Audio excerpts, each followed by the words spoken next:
இது Deepak Ravichandran share market சக்சஸ்ல இருந்து இன்னைக்கு ஒரு சம்மர் நியூஸோட தாங்க வந்திருக்கேன். என்ன கம்பெனினா ஆஸ்ட்ரோஜெனிகா. நம்ம ஷேர் ஷேர் வீடியோஸ் போறதுக்கு முன்னாடி என்ன விஷயம்னா, நம்ம சேனலை பொறுத்த வரைக்கும் பார்த்தீங்கன்னா கம்பெனி டீட்டெயிலு, ப்ராஃபிட்டு, லாஸு, அப்புறம் வந்து பார்த்தீங்கன்னா எவ்வளோ ப்ரைஸ் போயிட்டு இருக்கு, இது எல்லாமே டிஸ்கஸ் பண்ணுவோம். ஏன்னா இது எல்லாமே தெரிஞ்சால் மட்டும்தான் உங்கள் ஒரு ஷேரில் நீங்கள் இன்வெஸ்ட் பண்ணலாமா வேணாமான்னு உங்களுக்கு ஒரு நாலேஜ் கிடைக்கும். சரிங்களா? சரி, ஓகே. ஸோ எப்போவுமே நம்ம வந்து இன்வெஸ்ட் பண்ணலாம். இன்வெஸ்ட் பண்ணுறதுக்கு முன்னாடி அந்த கம்பெனி என்ன பண்ணிட்டு இருக்காங்கன்னு கண்டிப்பாக நம்மளுக்கு தெரியணும். ஓகேங்களா? ஏன்னா இந்த கம்பெனி வந்து பார்த்தீங்கன்னா 1979லேருந்தே இருக்காங்க.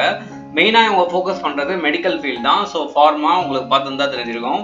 எஸ்பெஷலி கேன்சர் இந்த மாதிரி விஷயத்துக்குலாம் வந்து ஹார்ட் டிசீசஸ் இதுக்கெல்லாம் வந்து இவங்க என்ன பண்ணுறாங்கன்னா ட்ரக்ஸ் ரெடி பண்ணி சப்ளை பண்ணிட்டு இருக்காங்க. சரி, என்ன நியூஸ் அப்படின்னு வந்து பார்த்தீங்கன்னா ஒன்றும் கிடையாது.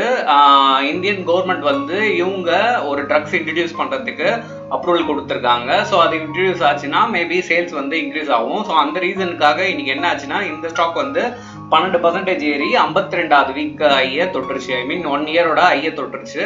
இதை வந்து டீட்டெயிலாக நம்ம டெக்னிக்கல் அனலைஸ் போகும்போது உங்களுக்கு கிராஃப்ல தெரியும். ஓகேங்களா?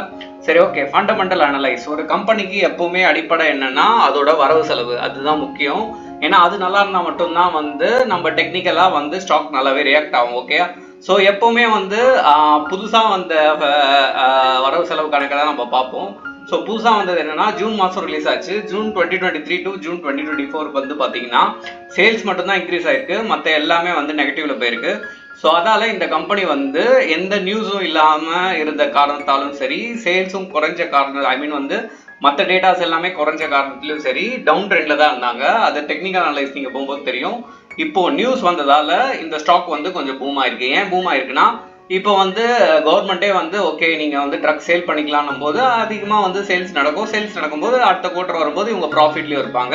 ஸோ அந்த ரீசனால இப்போவே நிறைய பேர் இந்த ஸ்டாக்கை வாங்க ஆரம்பிச்சிருக்காங்க. அதால் தான் இதால் வந்து இன்னைக்கு இந்த ஸ்டாக் 12% ஏறிச்சு. சரி, வாங்க அதை வந்து நம்ம டெக்னிக்கல் அனலைஸ்ல வந்து பார்ப்போம். எஸ், ஸோ நான் சொன்ன மாதிரி வந்து பார்த்தீங்கன்னா இன்னைக்கு ஒரு ஹியூஜ் கேண்டில். ஸோ 16% வரைக்கும் ஏறி இருக்குங்க. ஓகேங்களா? சரி, ஓகே. ஸோ என்னப்பா இது 52 வீக் ஆகி பிரேக் அவுட் ஆச்சுன்னு அது எப்படி நம்ம பார்க்குறது அப்படின்னு வந்து பார்த்தீங்கன்னா ஒன்றும் கிடையாது. நான் என்ன எடுத்திருக்கேன்னா இது 1 டே டைம் ஃப்ரேம் வச்சுருக்கேன், அது மட்டும் ட்ரேடிங் வியூவில். ஸோ 1 இயர் டேட்டா நான் எடுத்திருக்கேன். ஸோ இப்போ வந்து நான் ஒரு ஹரிசாண்டல் லைன் நான் சும்மா வரைகிறேன். ஸோ ஹரிசாண்டல் லைன் வந்து நான் வரைஞ்சேன்னா பார்த்தீங்கன்னா தெரியும் ப்ரீவியஸ் ஐ இதுதான் வந்து. ஸோ இன்னைக்கு தான் வந்து ஒரு பிரேக் அவுட் நடந்து ரொம்ப ஹியூஜ் மேலே போயிட்டாங்க டோட்டலாக. ஸோ நான் என்ன நினைக்கிறேன் அப்படின்னா இந்த ப்ரைஸ் மறுபடியும் வந்து கொஞ்சம் கரெக்ஷன் ஆகி ஒரு 7,361 இல்லைனா 7,100க்கு வந்துட்டு மறுபடியும் ஒரு 8,000 அண்ட் 8,000 அபோவ் போகிறதுக்கு சான்சஸ் நிறையவே இருக்கு. ஏன்னா 1 இயரோட ஐயை வந்து இந்த ஸ்டாக் வந்து என்ன பண்ணிருக்குன்னா பிரேக் அவுட் பண்ணிருக்கு. ஓகேங்களா? ஸோ ரொம்ப நாளாக வந்து பார்த்தீங்கன்னா ஒரு சைட் வேல தான் போயிட்டு இருக்கு. ஸோ இங்கேயும் ஒரு ஹரிசாண்டல் லைன் வரைகிறேன்.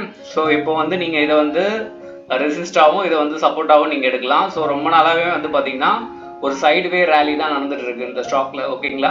ஸோ அதுக்கப்புறம் பார்த்தீங்கன்னா இன்னைக்கு ஒரு break out because of that நியூஸால ரியாக்ட் ஆயிருக்கு. ஓகே.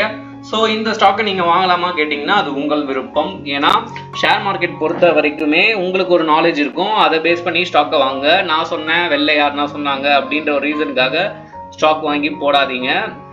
சப்போஸ் உங்களுக்கு ஷேர் மார்க்கெட் பற்றி தெரியலனா கற்றுக்கோங்க. ஏன்னா வந்து ஷேர் மார்க்கெட் இன்னைக்கு முடியக்கூடிய இன்னையோட முடிஞ்சிடக்கூடிய விஷயம் கிடையாது. உங்கள் ஃபியூச்சர் ஜென்ரேஷனுக்கும் நீங்கள் இதை அழகாக சொல்லி கொடுக்கலாம். சரிங்களா? நிறைய சேனலில் எடுக்கிறாங்க, நீங்கள் போய் யூடியூப்லேயும் நிறைய பேர் எடுக்கிறாங்க. ஸோ அதை வந்து போய் நல்லபடியாக கற்றுக்கிட்டு அனலைஸ் பண்ணிவிட்டு ஷேர் மார்க்கெட்டை கற்றுக்க பாருங்கள். சரிங்களா? சரி, ஓகே. ஸோ இந்த வீடியோ உங்களுக்கு பிடிச்சிருந்தா சப்ஸ்கிரைப் பண்ணுங்கள், லைக் பண்ணுங்கள், ஷேர் பண்ணுங்கள். தேங்க்யூ.